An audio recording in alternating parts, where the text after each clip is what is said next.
Greetings BMW Motorrad fans, Andy Dukes here and welcome to Hecklingen. I'm here at the Enduro Park and we have the latest GS Boxer model updates. As you can see, they look absolutely fantastic. There's a lot to show you and a lot to talk about. Fortunately, I'm here with Rainer Things, Senior Product Manager for the Boxer GS models. Hey Rainer.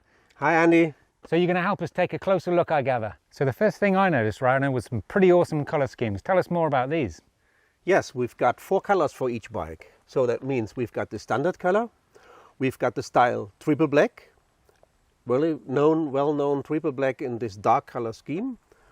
We've got also the style rally, and additional on that, we've got the new 40 years of GS style.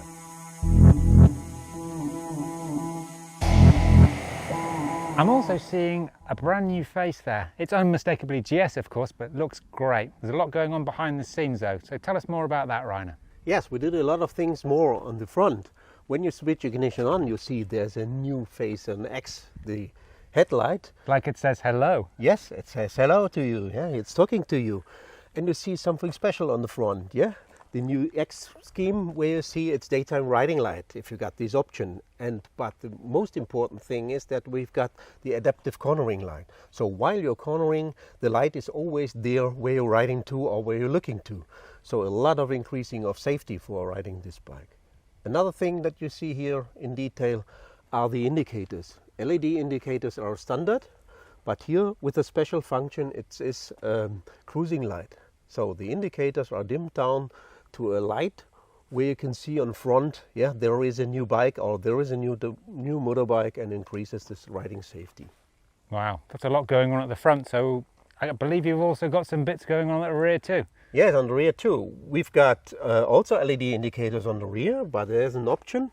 It is named multifunctional indicators. So the multifunctional indicators are not only good to make indication light, but they are also able to have a tail light and brake light. So also in combination with the tail light, you've got a new design of the tail while you're riding and light is switched on. Superb. And I just want to go back very quickly to the adaptive cornering light because there's some great technology, isn't there, from a safety perspective as well?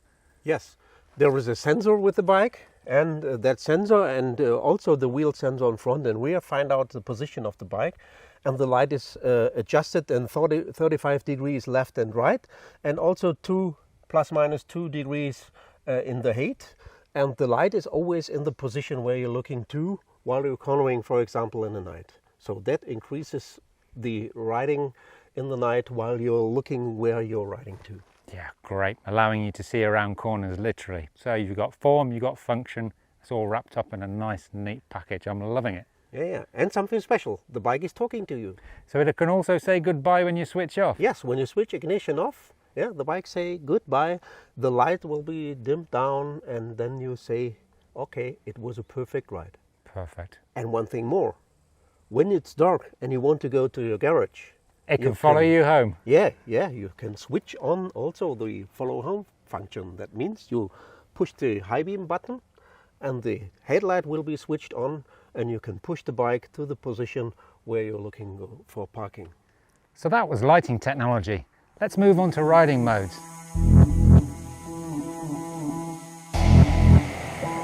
Now Rainer, there are a lot more ways to configure this GS and make it your GS depending on your mood, the conditions. When you look at the bikes, the color schemes, yeah, it's a wide range. And also for the riding mode, we've got a new, at least, philosophy. That means much more than before. We want to give you the chance while you're offering a mode, everything is perfect for this mode. Additional on top of the rain, road, dynamic and enduro, we've got the new eco mode. The eco mode is special for riders. They want to enlarge their distance with one fuel tank filling.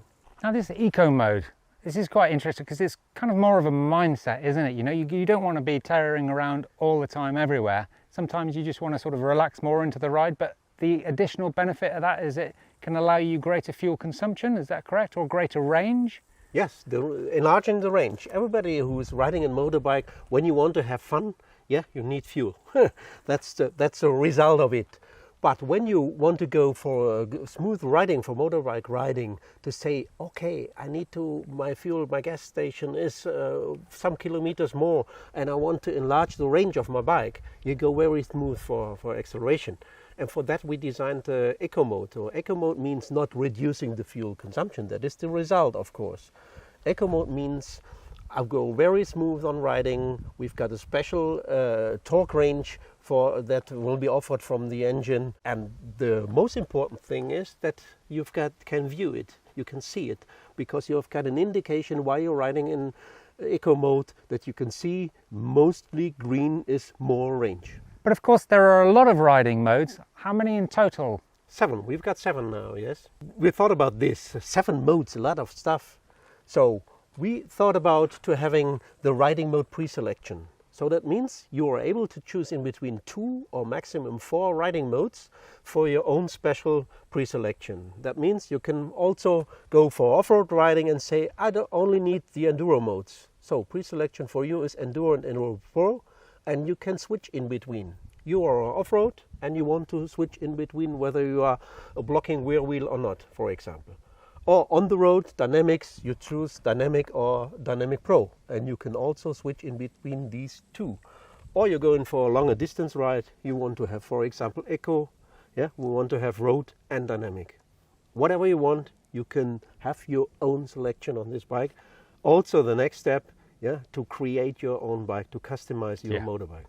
Yeah, so it seems as if BMW Motor has configured these riding modes for all kinds of riders, and you can configure your own riding mode for your kind of riding and your kind of mood. Makes perfect sense, doesn't it? We did a lot of things new with the bike and a lot of things that you can handle it and deal with it. There's certainly a lot to take in there, and that's not all. In addition to the riding modes, there's even more going on, right, Rainer? We've got also included in the Riding Mode Pro engine brake control. We've got also included a new setting for hill start control, so a special optimized for off-road riding. And also we've got a new ABS system. That means we've got ABS, integral ABS Pro with these 2 GSs, and we've got a new setting inside of the ABS for the brake on road. All configured by the multi-controller on your left? So very simple, very easy. You can go in the installation menu and choose what you want. BMW has always been telling us that the GS is the only bike you ever need. It certainly seems like it is right now. Yeah. Don't worry if you haven't taken all of that in. There's a lot going on with these bikes, I know. But of course, everything's going to be posted online. Now let's move on and talk about some of the comfort features. Now Rainer, something GS riders have been asking for a long time. Seat heating. Yes, and now we got it, seat heating. So a lot of GS riders and their pillions are going to be very thankful. Was it in response to customer demand then, this new seat heating on the GS range? Yes, a lot of customers ask me to have a heated seat. So they want to go for touring and they want to have something to increase comfort. Why shouldn't especially they? When it's cold. Yeah, not just for touring riders, but a lot of people do serious distances on these bikes, don't they? Yeah. So how does it all work then? How's it all linked together? Yeah, when you order this option or customer order this option, the rider gets 5 steps to increase his temperature of the seat. And additional to that, he get also his heated grips also in new 5 steps. He can increase it. And for the passenger, there's a separate switch, I believe. Yes, the passenger has got a separate switch. He can switch on and off here. He can choose 2 positions, low and high, for the heating of his seat. So Rainer, all kinds of riders of all shapes and sizes enjoy these bikes in all sorts of different conditions. And of course it's different from when you're sitting on the seat and standing up on the pegs if you're riding off-road. So you've added another useful extra for those who are tall riders or riders riding off-road. Bar risers! Yes, we offer a lot of things, you're right. Seats and footrests and so on. And now we've got a new option. We've got handlebar risers. 30 millimeters, you are able to install the handlebar in a higher position. And special for off-road riders like you, they enjoy riding the bike, standing on the footrests and have more control. Yeah, it makes it easier when you're taller also. Yeah. So are they easy to change over, to switch over? Yes, 4 bolts are included, so 4 longer bolts, and you can install by yourself or you go to the workshop. Perfect, makes perfect sense. And it's about time. All kinds of really useful and carefully thought out updates designed by riders for riders. The only question you've got to ask yourself is, which GS are you going to choose now? I can't decide, but thanks for showing them all to us, Rhino. It's been a pleasure. Well, it's goodbye from us at Ride and Talk. I hope you enjoyed that technical update. See you again soon.